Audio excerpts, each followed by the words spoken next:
زوجة الابن دي كانت خارجة ومستعجلة، فقالت لحماتها أنا جهزت لك الأكل على السفرة عشان لو حبيتي تاكلي. فقالت لها طيب وانتي مش هتاكلي معايا؟ قالت لها معلش أصل أنا ورايا مشوار مهم. ومشيت. بعد ما مشيت افتكرت إنها نسيت التليفون. رجعت علشان تاخد التليفون، فسمعت جوزها وحماتها وهم بيتكلموا. الزوج كان خارج، فبيقول لوالدته الأكل جاهز على السفرة، سيبي الشغل اللي في إيدك وروحي كلي.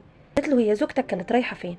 أنا شايفاها مستعجلة. قال لها أصل النهاردة والدها هيخرج من المستشفى. فراحت له المستشفى، فالأم قالت له طب وانت ما روحتش معاها ليه؟ قال لها بصراحة أنا لو رحت هضطر أدفع مصاريف المستشفى، والمفروض اللي يدفع المصاريف ابنه مش أنا. فأمه قالت له افرض ابنه مش معاه فلوس كفاية، مش تساعده؟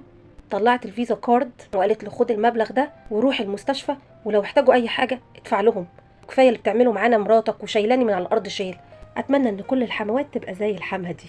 يا ترى حماتك زي الست دي ولا بتعاملك ازاي؟ منتظرة ردك في التعليقات.